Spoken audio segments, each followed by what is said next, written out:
નમસ્કાર મિત્રો, આજે આપણે બુક રિવ્યૂની જે સિરીઝ ચાલી રહી છે એ બુક રિવ્યૂ સિરીઝની અંદર કેન્દ્ર લેવલની પુસ્તક છે એ બધા આપણે જાણીએ છીએ. પુસ્તકની જે યુપીએસસી જીપીએસસી લેવલની તૈયારી કરી રહ્યા છે એમના માટે આ પુસ્તક જાણીતું જ છે. ઘણા લોકોને પ્રશ્નો હોય છે કે આ પુસ્તક કેવું છે, ખાલી નામ સાંભળ્યું હોય છે, પુસ્તકની અંદર કેવું હોય છે. તો એ પુસ્તકનું નામ છે આધુનિક ભારત કા ઇતિહાસ. સ્પેક્ટ્રમની બુક છે. એનું આપણે આજે બુક રિવ્યૂ કરવા જઈ રહ્યા છીએ. તો જે મને 2-3 કમેન્ટ્સ આવ્યા હતા આ સ્પેક્ટ્રમના બુક વિશે, તો આપણે એનો બુક રિવ્યૂ કરીએ આજે. તો પ્રથમ તો આપણે આ જોઈએ તો આ કેન્દ્ર લેવલે જે યુપીએસસીની ખાસ કરીને તૈયારી કરતા હોય બાળકો, યુપીએસસી કે જીપીએસસી એસ્પિરન્ટ, તો એ લોકો આ બુકને વધારે પ્રિફર કરતા હોય છે. કારણ કે આ બુકમાંથી તમને આધુનિક ભારતના ઇતિહાસમાં ખાસ કરીને બધી જ માહિતી આમાંથી મળી જતી હોય છે મોસ્ટ પ્રોબેબલી. કારણ કે ફેક્ટ બેઝ જે ઇતિહાસ છે તમારો એકવાર લખાઈ ગયા પછી એ બદલાવાનો છે નહીં. તો મોસ્ટ પ્રોબેબલી ઇતિહાસમાંથી કવર થઈ શકે. એ તમે આમાંથી જોશો કે જેનું મુખપૃષ્ઠ છે આ 2020 એટલે કે હા 2019નું છે. આ 2019ની જે પ્રકાશન છે સ્પેક્ટ્રમની, બરાબર, આધુનિક ભારત કા ઇતિહાસ. તમે જોઈ શકો છો કે પુસ્તક દેખાવમાં તો એકદમ નાની સાઇઝની બનાવી છે પુસ્તક. બીજી પુસ્તક કરતાં તમે જોઈ શકો છો પુસ્તક જે આ વિજ્ઞાન ટેકનોલોજી છે એ પુસ્તક હતી કે નાની સાઇઝની પુસ્તક બનાવેલી છે જોઈએ તો તમે. પણ આમ એની જાડાઈ જુઓ તો જાડાઈ ખાસી છે. આના પેજ લગભગ હશે, તમે જોઈ શકો છો, આના પેજ ટોટલ કંઈક 800-850ની આસપાસ પેજ છે. 831 તમે જોઈ શકો છો, 831. હવે આ પુસ્તકની અંદર આપણે જોઈએ કે કેવું પુસ્તક છે અને આ પુસ્તકમાં કઈ રીતે આપણને ઉપયોગી છે, બરાબર. તો પહેલાં તો આપણે આ પુસ્તક ખોલીએ તો 2019નું એડિશન છે, બરાબર. આ પુસ્તક થોડું રંગીન, થોડું black and white A type બનાવવામાં આવ્યું છે. મોસ્ટલી બ્લેક એન્ડ વ્હાઇટ જ છે. ખાલી આની અનુક્રમણિકા છે એ થોડી રંગીનમાં થોડું પ્રિન્ટ કર્યું છે રહે છે. તો જો આ પુસ્તક આખી હિન્દી મીડિયમની છે, તો ગુજરાતીવાળા જે બાળકો હોય છે કે વિદ્યાર્થીઓ હોય છે એમને થોડું હિન્દીમાં તકલીફ પડતી હોય છે એ સમજવામાં. પણ મોસ્ટ ઓફલી જો તમે કેન્દ્ર લેવાની એક્ઝામ આપતા હોય તો આ પુસ્તક એમના માટે બેસ્ટ જ છે. હવે જીપીએસસીમાં પણ તમે જોશો તો ખાસ કરીને કેન્દ્રનું એક્ઝામ સાથે કમ્પેર થઈ ગઈ છે. મોસ્ટ ઓફલી બધું સિલેબસ સરખું જ છે. તો આખી પુસ્તકમાં તમે જોશો એની વિશે શું છે, અનુક્રમણિકા શું કહેવા માંગે, અનુક્રમણિકા એ વસ્તુ છે, બરાબર. તો તમે પહેલા પ્રકરણમાં જોશો તો આધુનિક ભારતનો ઇતિહાસના સ્ત્રોત, બરાબર. આધુનિક ભારતના ઇતિહાસના સ્ત્રોત કયા સ્ત્રોત છે એ બધી માહિતી અંદર આપવામાં આવેલી છે.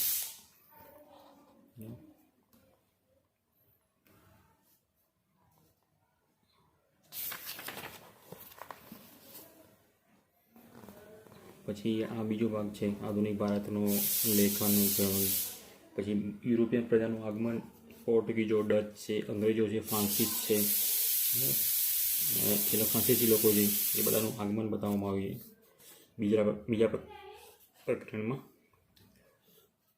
પછી એનો અધ્યયન આપ્યા છે. જેમ કે બીજું પ્રકરણ ઇકાઈ છે, બીજું પ્રકરણ એમાં અધ્યયન 2, 3, 5, 4 એ રીતે આપેલા છે.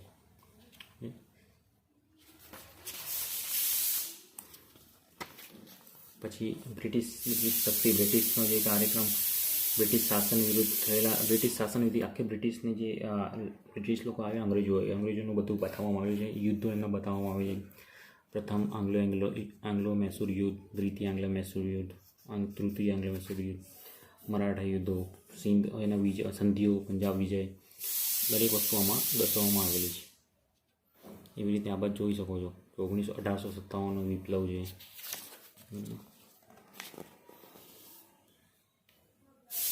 એક કરીને તમે થોડું ડિટેલમાં આમાં જોઈ શકો અનુક્રમણિકા શું કહેવા માંગે છે. તમે પુશ કરીને એનો સ્ક્રીનશોટ કે એ રીતે જોઈ શકો તમે વાંચવું હોય તો, બરાબર. એ રીતે અહીંયા પણ છે સુધારા આંદોલન છે. સુધારા આંદોલન આપણે જેમ કહીએ છીએ એ પ્રમાણે સામાજિક સુધારા, સાંસ્કૃતિક સુધારા આંદોલન, બ્રહ્મ સમાજને, રવીન્દ્રનાથ ટાગોર, રાજા રામમોહન રાય, ઈશ્વરચંદ્ર વિદ્યાસાગર, એ બધા વિશે માહિતી આપવામાં આવી છે. સ્વતંત્ર સંગ્રામ, બરાબર. સ્વતંત્ર પછી આ રાષ્ટ્રીય આંદોલનો 1905થી લઈને 1918 સુધીના રાષ્ટ્રીય આંદોલનો, રાષ્ટ્રીય કોંગ્રેસની સ્થાપના, અહીં કોંગ્રેસ વિશે માહિતી આપવામાં આવેલી છે. અને બધા જુદા જુદા આંદોલનો જે થયા છે ભારતની અંદર, ગુજરાતમાં કે ભારતમાં, એ બધા આંદોલનો બતાવેલા છે. પછી અહીંયાથી ગાંધી યુગ શરૂઆત થાય. ગાંધી યુગમાં શું ગાંધી યુગમાં બન્યું, બરાબર, સાયમન કમિશનનો વિરોધ. તો આ બધી માહિતી આ પુસ્તકમાં આપેલી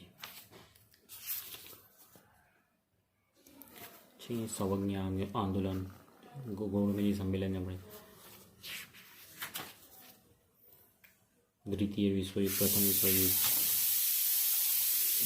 એવું તમે પૂછ કરીને જોઈ શકો છો તમારે જોવું હોય તો માહિતી. બરાબર.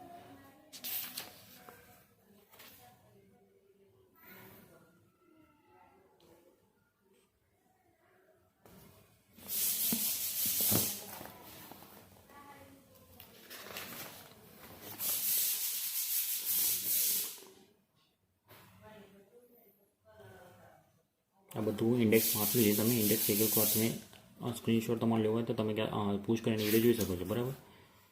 હું બધું આખું ઇન્ડેક્સ વાંચીને સંભળાવું તો આખું લાંબુ વિડીયો થઈ જશે, 1 કલાકની ઉપર નીકળી જાય, કારણ કે ઇન્ડેક્સ બહુ મોટી છે, 500 પેજની છે. તો આ હતું એનું ઇન્ડેક્સ. હવે આપણે ઇન્ડેક્સ પત્યા પછી એનો અધ્યયન એટલે કે પહેલો પાઠ છે આધુનિક ભારતનો ઇતિહાસના સ્ત્રોતો, એના વિશે માહિતી થોડું ડિઝાઇન બનાવવામાં આવે. ડિઝાઇન આખું હિન્દીમાં.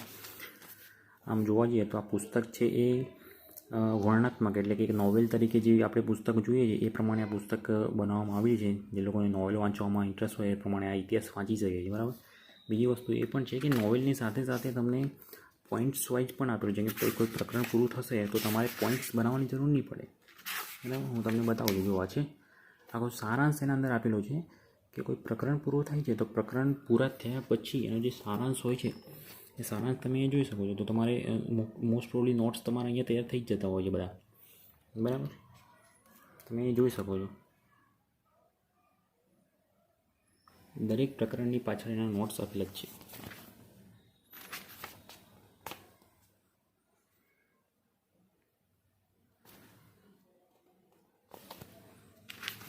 આખી પુસ્તક વર્ણનાત્મક અને નોટ્સ એ રીતે બનાવવામાં આવે છે. આ જોશો બધું કોને છે લાગે છે. બાંગ્લાદેશના દ્વિજ શાસન એટલે ત્રિમુખી શાસન જે ચાલે છે આપણે કહીએ છીએ પ્રમાણે બંગાળમાં. આજે ગાંધી ઇરવિન સમજોતામાં શું શું થયું છે બધું જ બતાવ્યું છે. સવિજ્ઞા આંદોલન, મૂલ્યાંકન છે.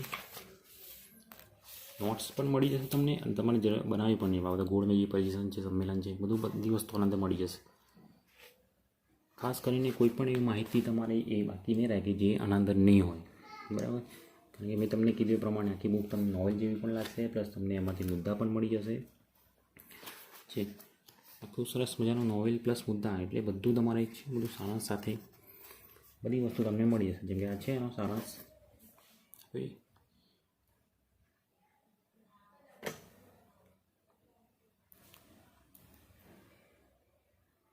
તો દરેક વસ્તુ તમને એ મળી જશે. એટલે તો ખાસ કરીને જે પણ યુપીએસસી જીપીએસસી એમના જોડે આ પુસ્તક હોય જ. જે યુપીએસસી લેવલની તૈયારી કરતા હોય એમના જોડે આ પુસ્તક હોય જ.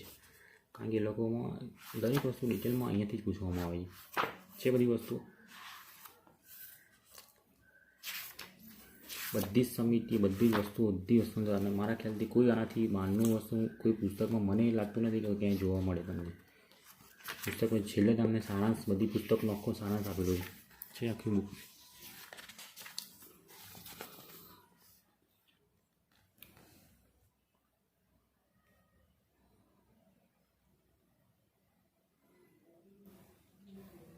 છે મસ્ત સારાંશ આપે બધું.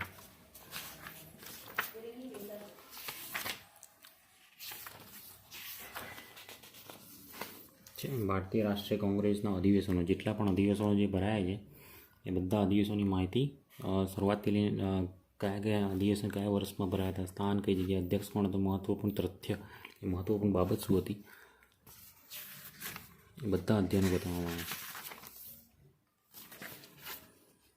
પછી આંદોલનો, બ્રિટિશ કાળના મુખ્ય કાનૂનો, અધિકારો. તો આ બધી માહિતી તમને આ પુસ્તકમાંથી મળી જશે. છે એ પ્રમાણે મેં તમને કીધું કે છેલ્લે થોડું સારાંશ આપ્યો છે પુસ્તકનો. આ પુસ્તકની કિંમત જોશો તમે તો 410 રૂપિયા છે, કંઈક 2019 પ્રકાશન છે. કદાચ 2020 પ્રકાશન હશે એ 450ની આસપાસ હશે. બરાબર. પણ આ પુસ્તક ખરેખર જો જીપીએસસી યુપીએસસી લેવાની તૈયારી કરતા હશો એના માટે તો ખાસ છે. કારણ કે આનાથી બહાર પૂછાવું આધુનિક ભારતનો ઇતિહાસ મારા કારણે મારા ખ્યાલ પ્રમાણથી અશક્ય. મોસ્ટ ઓફલી 90% આમાંથી પૂછાય છે. તમે જોઈ શકો પુસ્તકમાં આખું ડિટેલમાં માહિતી આગળ પાછળ આખી મસ્ત પુસ્તક બનાવેલી છે.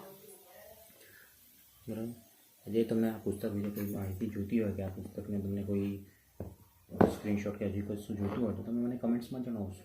બરાબર. અને આના પાછળ પણ જો પુસ્તકો થોડી મૂકી છે. બરાબર.